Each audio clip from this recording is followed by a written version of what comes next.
오늘의 10분 말씀. 욥기 22장 1절로 30절입니다.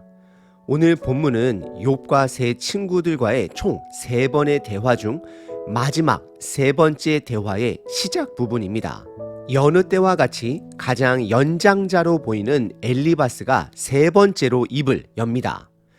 엘리바스의 첫 번째 발언과 그리고 오늘 본문 3번째 발언을 비교해 보면 3번째 발언은 매우 원색적으로 욥은 반드시 악인이 되어야 한다라고 말하고 있는 것 같습니다. 왜냐하면 엘리바스 스스로가 믿는 그의 신념이 절대적으로 맞아야 하기 때문입니다. 그의 신념은 악인은 징벌을 받고 의인은 복을 받는 인과응보 원칙만 있습니다. 욥이 전장 21장에서 아무리 삶의 증거를 내어놔도 엘리바스는 절대로 받아들이지 못합니다. 크게 2가지 이유입니다. 첫 번째는 엘리바스는 욥의 고난을 경험하지 못했기 때문입니다. 그래서 그는 욥의 괴로움의 호소를 삶으로 듣지 못하고 있습니다. 오히려 본인의 신념이 옳았음을 반드시 증명해야겠다라고 더욱더 굳어져 갑니다. 그리고 2번째 이유는 엘리바스가 믿는 하나님은 그의 신념에 인과응보에 갇혀야만 하는 하나님입니다. 그 상자 밖으로 나오면 더 이상 그의 하나님이 아닙니다. 그는 한평생 인과응보 법칙으로만 세상을 바라본 자입니다. 그래서 하나님 또한 인과응보 규범 안에만 있어야 합니다. 혹시 저와 여러분들 또한 이런 엘리바스의 신앙의 모습을 갖고 있지는 않은지 스스로를 돌아보셔야 합니다. 나이가 들어가매 나의 고집과 나의 생활 방식에 굳어져 우리가 담을 수 없는 하나님의 진리의 말씀을 내가 만들어 온 삶이라는 상자 안에 넣어 나의 옳음을 드러내기 위해 믿음 생활을 하지는 않는지 돌아봐야 합니다. 엘리바스를 포함하여 세 친구들의 3가지 특징이 있습니다. 첫 번째는 내가 욥보다 더 높은 지혜를 가졌다라고 믿습니다. 그래서 욥을 가르치려고 합니다. 가르치는 것이 나쁜 것은 아닙니다. 하지만 이 세 친구들의 가르침은 폭력입니다. 이들은 그것을 보지 못합니다. 2번째, 이들은 스스로가 하나님이 되어 욥은 반드시 악인이 되어야 한다라고 판단합니다. 정죄합니다. 결정합니다. 왜냐하면 이들이 믿는 하나님은 그들의 신념 안에 인과응보의 하나님이기 때문입니다. 이들은 창조주 하나님을 알아가는 자들이 아니라 하나님을 자기들의 신념에 가둔 자가 됩니다. 3번째, 이들은 사실이 아닌 상상으로 욥의 죄를 정죄하며 유추합니다. 그리고 그것을 기정사실로 못 박습니다. 왜냐하면 이들의 인과응보 법칙이 반드시 옳아야 하기 때문입니다. 이들은 하나님을 알아가고 예배하는 자들이 아닌 본인 사상을 굳혀가며 본인도 모르게 스스로가 하나님 자리에 서는 자가 되어 갑니다. 혹시 저와 여러분들도 나의 가르침이 다른 사람에게 폭력이 되고 있지는 않은지, 내가 믿고 있는 나의 신념 안에 하나님을 가둬두려고 하고 있지는 않은지, 또는 나의 신념을 지키기 위해 내가 스스로 하나님이 되어가고 있지는 않은지 점검해 보셔야 합니다. 오늘 본문은 크게 4부분으로 나눌 수 있습니다. 첫 번째는 엘리바스는 욥의 고난을 하나님의 징벌의 증거로 여깁니다. 그래서 욥을 악인으로 판단합니다. 2번째는 엘리바스의 세계관 안의 욥은 죄인입니다. 그래서 그의 죄를 유추하여 나열해 봅니다.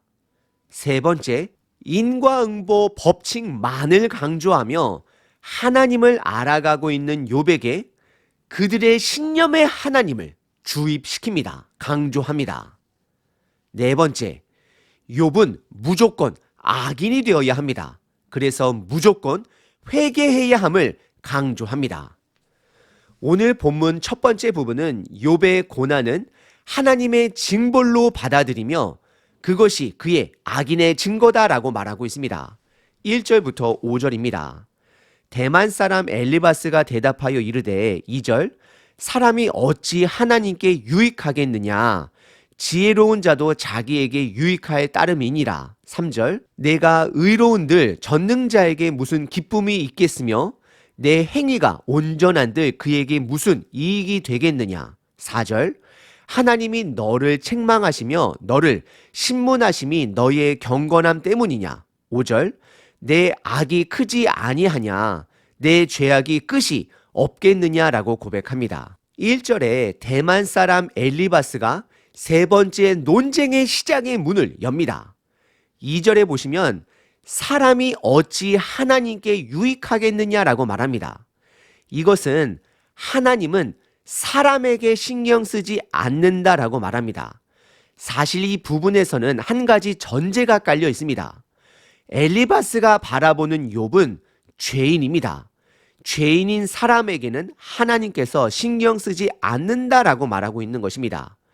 왜냐하면 욥이 계속해서 본인의 의로움을 강조했기 때문에 너가 의로울지라도 하나님은 너의 고백에 신경 쓰지 않는다라고 말하고 있는 것입니다. 저와 여러분들은 아브라함의 이야기를 통해 하나님께서 의인 한 사람을 얼마나 귀하게 여기시는지 잘 알고 있습니다. 엘리바스의 발언의 시작은 감정적으로 시작합니다. 그래서 그는 인간의 지혜는 단지 인간에게만 유익이 있을 뿐 하나님은 인간의 의로움에도 관심이 없는 것처럼 말하고 있는 것입니다. 3절에서 보시면 욥을 향하여 더욱더 감정적으로 의로움의 주장이 하나님께 무슨 기쁨이 있겠으며 너의 온전한 행위 그 주장이 하나님께 무슨 유익이 되겠느냐라고 묻고 있습니다. 결국 엘리바스가 말하고 싶은 것은 하나님은 너 같은 하찮은 악인에게 신경 쓰지 않는다라는 것을 감정적으로 표현하고 있습니다. 그리고 4절과 5절에 보시면 결국 욥의 고난을 하나님의 징벌로 믿으며 너의 죄악이 크지 않으면 이런 하나님의 책망이 이런 하나님의 신문하심이 어떻게 너에게 있겠느냐라고 묻습니다. 엘리바스는 욥의 고난을 징벌로 받아들입니다. 믿습니다. 그래서 욥의 헛된 의인이다라는 고백은 하나님이 관심을 갖지 않는다라고 강조합니다. 엘리바스의 발언은 욥에게 있어서 폭력이 됩니다. 두 번째 부분은 욥의 구체적인 죄를 그의 상상력으로 유추하여 나열합니다. 크게 두 가지 죄입니다. 6절부터 11절입니다. 까닭 없이 형제를 불모를 잡으며 헐벗은 자의 의복을 벗기며 7절 목마른 자에게 물을 마시게 하지 아니하며 줄인 자에게 음식을 주지 아니하였구나. 8절 권세 있는 자는 토지를 얻고 존귀한 자는 거기에서 사는구나. 9절 너는 과부들을 빈손으로 돌려보내고 고아의 팔을 꺾는구나. 10절 그러므로 올무들이 너를 둘러있고 두려움이 갑자기 너를 엄습하며 11절 어둠이 너로 하여금 보지 못하게 하고 홍수가 너를 덮느니라 라고 고백합니다. 첫 번째 엘리바스의 상상력으로 유추한 욥의 죄는 6절에 까닭 없이 형제들을 불모로 잡아 가난한 자의 옷을 벗겼다라고 말합니다. 이것은 욥이 가난한 자의 옷을 담보를 잡아 그들의 돈을 갈취했다라고 말하고 있는 것입니다. 이것은 엘리바스가 욥은 악인이 반드시 되어야 하기 때문에 그가 유추한 상상한 욥의 죄목입니다. 하지만 욥은 그런 죄를 짓지 않았습니다. 두 번째 그의 상상력은 7절서부터 9절까지 욥은 당대 부자로서 가난한 자들을 돌보지 않았다라고 고발합니다. 하지만 욥은 그런 죄를 짓지 않았습니다. 그리고 나서 10절에서는 그러므로라고 시작을 하며 너가 이런 죄악을 저질렀으므로 하나님의 징벌로 재산을 잃었고 자녀들을 잃었고 건강을 잃었다라고 간접적으로 말하고 있습니다. 그리고 11절에서는 욥이 죄악 속에 있기 때문에 그 어둠으로 인하여 하나님을 보지 못한다라고 정죄합니다.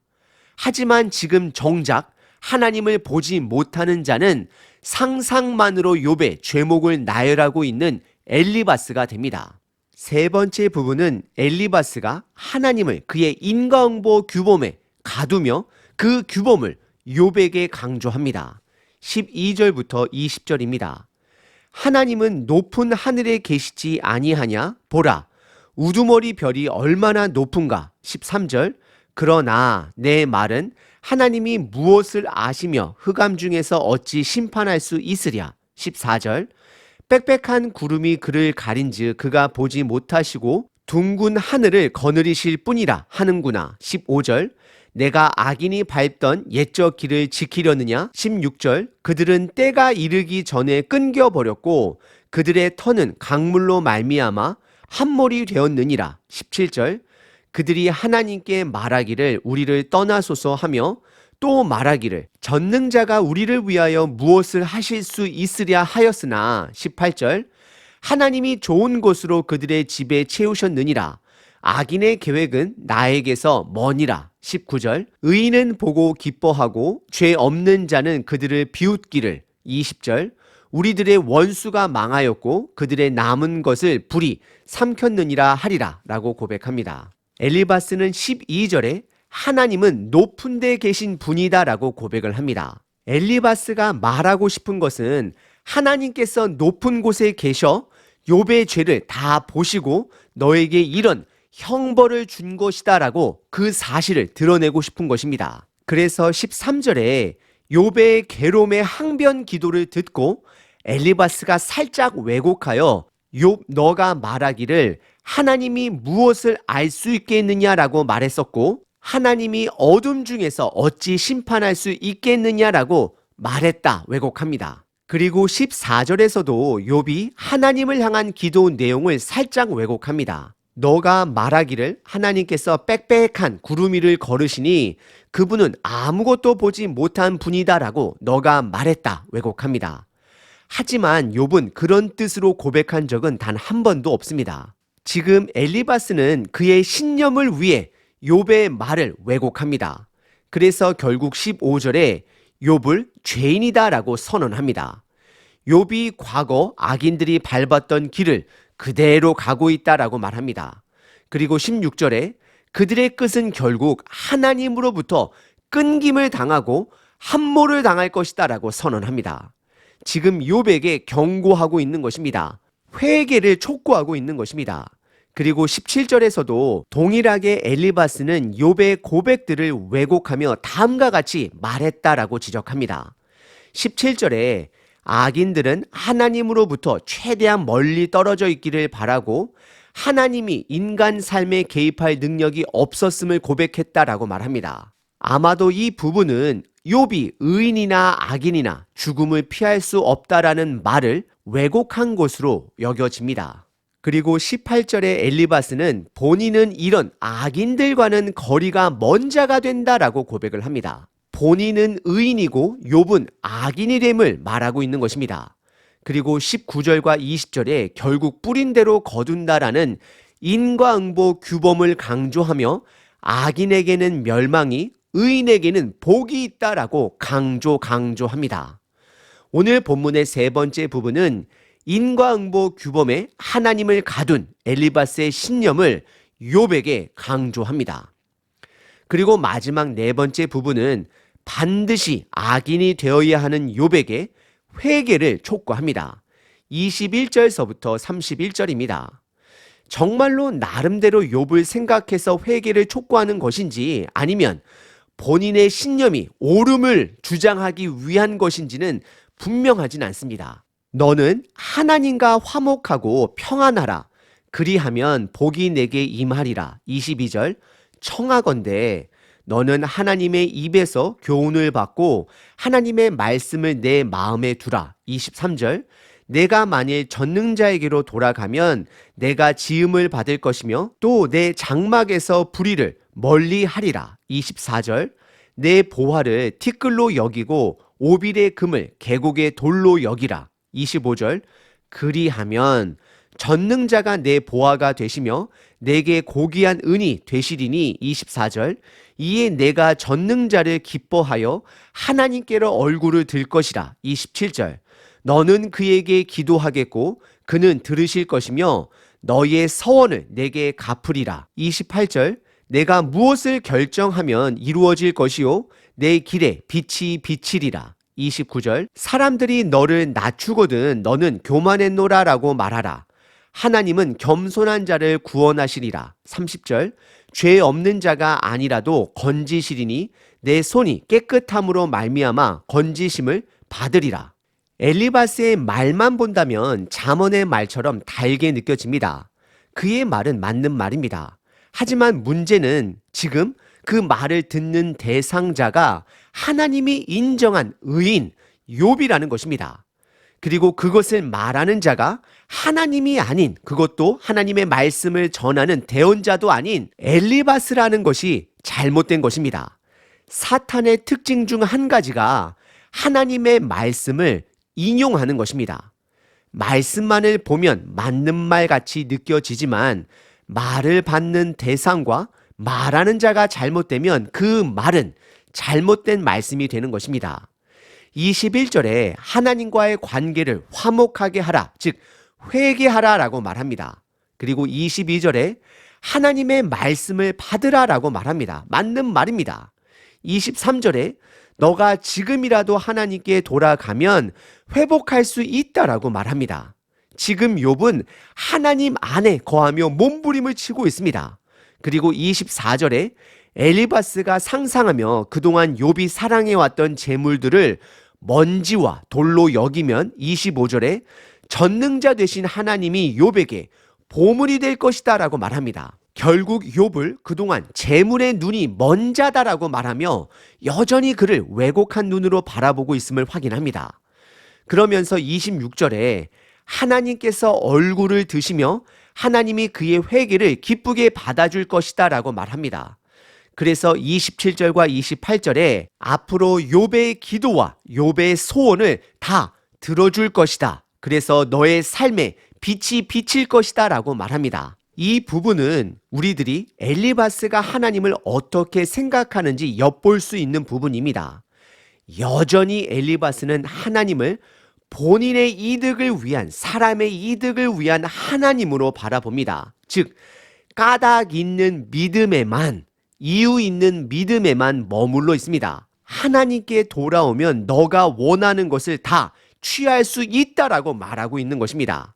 그리고 29절에 엘리바스는 스스로 하나님이 되어 욥에게 겸손을 강요합니다. 29절에 사람들이 너를 낮추거든 이라고 말하지만 사실상 내가 너를 낮추거든 너는 교만했노라 라고 말하라 라고 말하고 있는 것입니다. 그리고 너가 내 앞에서 겸손하면 하나님께서 너의 손을 깨끗하게 하여 죄 없는 상태가 되어 구원을 받을 것이다 라고 말하고 있습니다. 지금 엘리바스는 본인도 모르게 하나님의 자리에 서가고 있습니다. 오늘 본문의 마지막 네 번째 부분은 엘리바스에게 있어서 반드시 악인이 되어야 하는 욥에게 회개를 촉구합니다.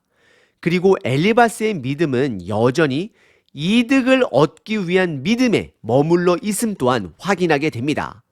하나님은 인간의 이득을 위해 존재하시는 분이 아니십니다. 하나님은 관계의 하나님 되십니다. 엘리바스의 마지막 발언 부분을 살펴봤습니다. 그는 그의 신념의 옳음을 증명하기 위해 반드시 욥은 죄인이 되어야만 했습니다. 하지만 욥기서 마지막 장 42장에 보시면 하나님은 엘리바스를 향하여 너는 우매한 자다라고 판단하십니다. 엘리바스의 말이 지혜자의 말이 아닌 우매한 자의 말이다라고 정리해 주십니다. 엘리바스는 어찌 보면 믿음 생활을 하는 자가 아닌 본인의 신념을 지키기 위해 살아가는 자처럼 보여집니다. 신념이라는 말은 믿음의 또 다른 표현입니다. 하지만 엘리바스의 문제는 그의 신념만을 굳게 믿고 있는 것이 문제입니다. 그런 의미로 신념과 하나님을 믿는 믿음과 차이를 두 가지로 구분하자면 첫 번째, 나의 신념을 믿는 자들은 내가 주인이 된 자들입니다. 그래서 남의 이야기를 듣지 못합니다. 더 나아가 하나님의 말씀을 듣지 못합니다. 내 신념이 무조건 옳아야 함을 강조합니다. 이런 분들은 하나님의 주권을 반드시 삶 속에서 경험해야 합니다. 하지만 반대로 믿음의 사람은 내 삶의 주인의 자리를 하나님께 내어드리려고 몸부림을 치는 자들입니다. 그래서 나의 신념으로 살아가는 자들이 아니라 하나님의 말씀이 주인이 되어 하나님이 말씀하시면 그 말씀이 내 삶을 통치하도록 내어주는 자들입니다. 두 번째 비교는 나의 신념을 믿는 자들은 스스로 하나님이 되어 갑니다. 하나님의 말씀을 본인이 원하는 대로 해석을 합니다. 본인도 모르게 모든 상황을 본인의 상상력으로 본인이 원하는 결과로 몰아갑니다. 하지만 믿음의 사람은 결과를 하나님께 내어 맡깁니다. 말씀을 읽는 자가 아니라 오히려 말씀이 나를 읽게 합니다. 내 삶을 돌아보게 합니다. 그래서 때로는 회개하고 감사해하며 힘을 내기도 합니다. 여러분들은 여러분들의 신념으로 살아가시나요? 아니면 주인된 말씀의 능력으로 살아가시나요? 365일 기도문입니다. 시편 136편. 강한 손과 펴신 팔로 인도하여 내신 이에게 감사하라. 그 인자하심이 영원함이로다. 어둠에서 나를 건지시는 하나님 아버지, 지금까지 살아오는 동안 얼마나 많은 위험과 어려움이 있었는지요. 내가 알아차리지도 못한 수많은 사건 속에서 나를 건지신 하나님의 주권을 찬양합니다. 내가 알든 모르든 나를 지키신 아버지께 감사드립니다. 아버지의 주권을 신뢰합니다. 아버지의 강한 손과 펴신 팔로 나를 인도하여 주소서. 내 인생의 역사 속에 일하신 하나님을 잊는 일이 없게 하소서. 그 역사가 오늘 나의 증거가 됨을 고백합니다. 그때 나를 지키신 아버지께서도 오늘도 나를 인도하여 주실 것을 믿습니다. 나만 아니라 사랑하는 가족들과 더 많은 사람들이 주를 알게 하소서. 나의 신념을 드러내는 자가 아니라 내 삶의 주인 되신 그 하나님을 드러내는 자 되게 하소서. 온전히 믿는 신앙이, 믿음이 무엇인지를 삶으로 보여주는 소금 같은 자녀 되게 하소서. 예수 그리스도의 이름으로 기도합니다. 아멘. 항상 기뻐하라. 쉬지 말고 기도하라. 범사에 감사하라.